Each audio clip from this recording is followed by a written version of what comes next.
ఆయన యందు ఏ తప్పిదము లేదు. సువార్త చేసేస్తున్నాడండి. ఆయన యందు ఏ తప్పు లేదు. ఇదిగో సువార్త చేస్తున్నాడు, ఆయన యందు ఏ తప్పు లేదు. మరో సువార్త చేస్తున్నాడు, ఆయన సాక్షాత్తు రాజు. మరో సువార్త చెప్తున్నాడు, ఒక రోజు మళ్ళీ తిరిగి వస్తాడు. మరలా సువార్త చెప్తున్నాడు, మృతులైన వారిని లేపి జ్ఞాపకం చేసుకుంటాడు. ఇదంతా నిమిషాల గడిలో సువార్త చెప్తున్నాడు. 2024 అయింది, 2023 అయింది, 2025లోకి వచ్చారు. బతుకెట్టుకుని ఏ మొఖాన్నైనా 52 వారాలు ప్రతి వారం రొట్టె ద్రాక్షరసం విరుస్తున్నాం. ఇలాంటి ప్రాంతాలకు వచ్చి కూడా రొట్టె ద్రాక్షరసం విరుస్తున్నాం. యేసుప్రభుని నమ్మానని జ్ఞాపకం చేసుకుని బాప్తిస్మం ములిగాం, తేలాం.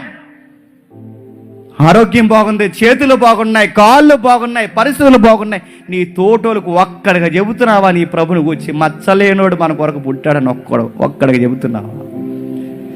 తప్పుతూ చేయనివాడు మన కొరకు బలయ్యాడని ఒక్కడికి చెబుతున్నావా? రాజు మన కొరకు ఇళ్ళలోకి వచ్చిన ఒక్కడికి చెబుతున్నావా? మన కొరకు అధికారాన్ని, తన యొక్క ఔన్నత్యాన్ని వదిలేసుకుని వచ్చి మన కొరకు అసూలు భాషను పక్కోడికి చెబుతున్నావా? నీలాంటి దొంగలు పక్కన ఉంటారుగా, ఆ దొంగలకు చెబుతున్నావా?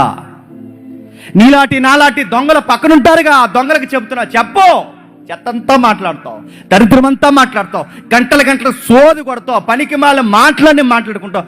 ఒక్క మాట నీకు బతుకునిచ్చి నీ స్థానంలో ఏలాడిపోయినా ఆ ప్రభు కొరకు నీ పక్కోడికి ఒక్క మాట ఆయన గురించి చెబుతున్నావా?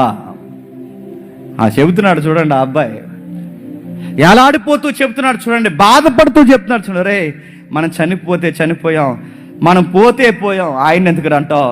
ఆయన జ్ఞాపకం చేసుకో, ఆయన జ్ఞాపకం చేసుకో, ఆయన జ్ఞాపకం చేసుకొని ఆ సిలువ మీద ఉన్న దొంగ మరో దొంగగా సువార్త చేస్తున్నాడు.